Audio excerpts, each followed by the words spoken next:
Hello, friends and enemies. Welcome back to Weekly Allowance. Had a little flourish on the 2. It was totally unplanned. My voice just did that. Anyway, you know the drill. This is the internet's only toy review show. I'm it for your entertainment, and I'm happy to be here. So, last time I said we were working through our backlog. That was the case until we got this in. This is the new X-Men 97 Marvel Legends Archangel. So, of course, I have to review it. And for our beverage tonight, we have Puppy Prebiotic Soda. It's only got 5 grams of sugar, and yet it tastes so very sweet. I don't know how they do that. It's a miracle of food science, I guess. The flavor is Alpine Blast. Your guess as to what that is as good as mine. Alrighty, nice big window in the front. Got an illustration on the side. What I believe is a render on the back, and the X logo up top. So the new season of X-Men 97 isn't out yet, but it looks like they're throwing in a whole bunch of characters. I'm interested to see how that goes.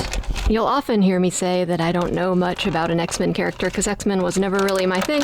I liked X-Men Evolution a lot, but that was about the end of it. But I do know Archangel because for a while I was reading the Uncanny X-Men comics. Archangel wasn't my favorite character in them. He was kind of a jerk, which is understandable. I really liked Deadpool and Phantom X. I think Uncanny X-Force Deadpool is the best version of Deadpool, aside from the Cable and Deadpool comics. I used to be a real big fan. Then he got a little bit flanderized, started not liking him as much. But this isn't a review about Deadpool, it's a review about Archangel. Alright, as ever, my air conditioner is running, so once again, sorry about that. But I'd like to not die of heat stroke, so it has to happen. So, as you saw, he obviously does come with wings, but we're going to look at him sans wings firstly. So in my mind, there's not much that differentiates this as an animated action figure from a comic book figure. It's not particularly out of line for a comic figure. There's nothing particularly animated style about it to me. I think because we're used to these really minimalistic color schemes from Marvel Legends. You know, he doesn't really have much going on as far as paint or design goes in the body region. And then the face doesn't look very animated either. In fact, it kind of looks like they were aiming for realism. I mean, as realistic as you could get for a blue flying man. All that is to say, it doesn't really strike me as something that could only be from the animated series. But you guys know I love the color blue. I also love pink.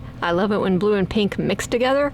This guy looks super stylish. Don't know what the random lines on his costume are all about, but they're there. I especially love this pink on the tips of his shoes. Or I guess they're not shoes, they're also a part of his bodysuit? Because this is all one thing, right? Quite a choice. But yeah, something about that bright pink against that kind of darker sea blue is very appealing. And then you've got the turquoise blue of his face, and somehow even the blonde eyebrows work. But yeah, the face is done really nicely. A little bit of a darker blue for the lips. There does seem to be a little bit of paint overspray on the center of the chest going down into the abs. Just looks like the paint collected a little bit, but it's not bad IMO. It just looks like it could be part of his costume. And his suit, even on the head, is so tight you can see his little ears. I mean, that must be super tight to show all the details of his ears. So he's a little stiff out of the package, especially the head, because he's supposed to have a hinge here, and it will not go. So I'm gonna have to heat that up with some hot water. Okay, I took a short break to heat him up with hot water, and this neck was still completely stuck. There was some debris right here at the bottom of this hinge, and I used an X-Acto knife to kind of chip it away, and then had to use a lot of force to push this down. And there's this mark here.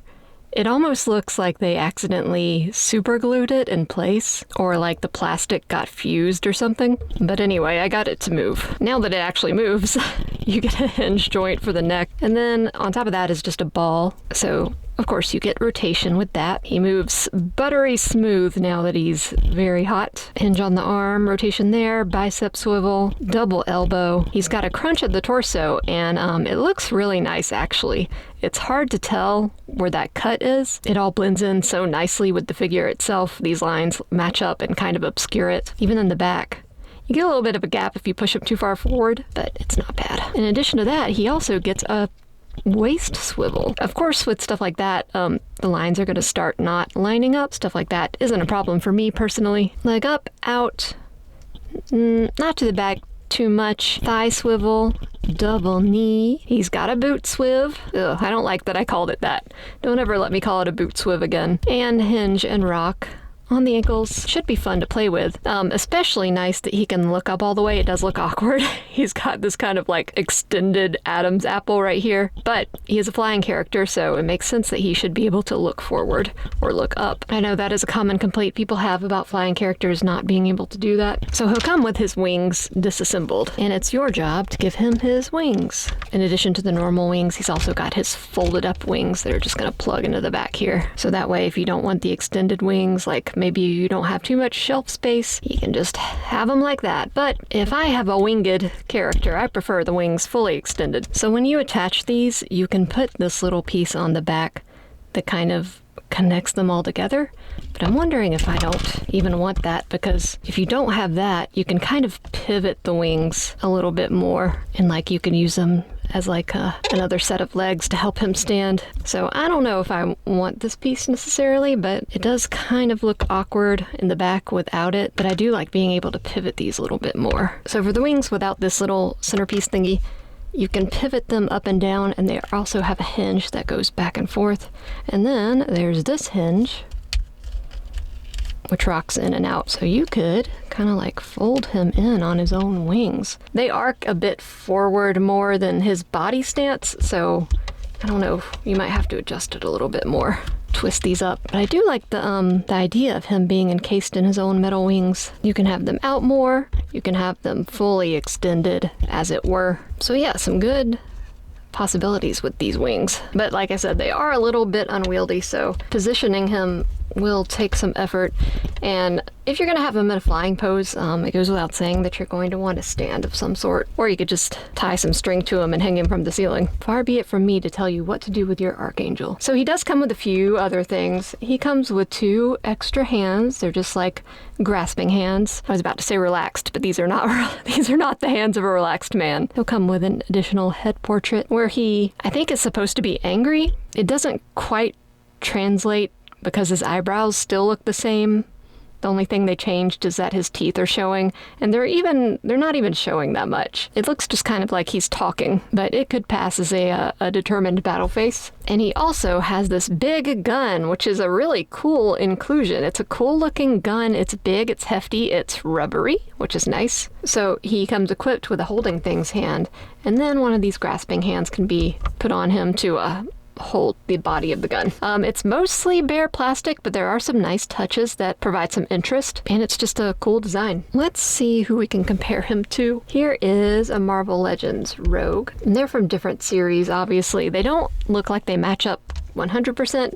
I think she's a little bit bigger than she should be in comparison.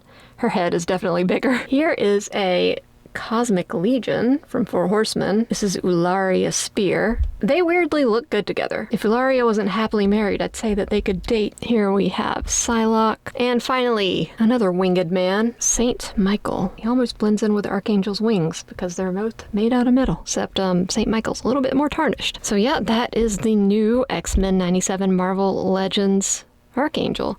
A pretty cool figure. Though the wings may be a little bit of a hassle from time to time, it's always cool to have a winged figure. And I like his overall color scheme a lot. I can't speak yet to whether or not I will enjoy X-Men 97 this new season, but if you're in the market for an Archangel figure, this one's pretty good. So that will do it for us today. Thank you so much for watching.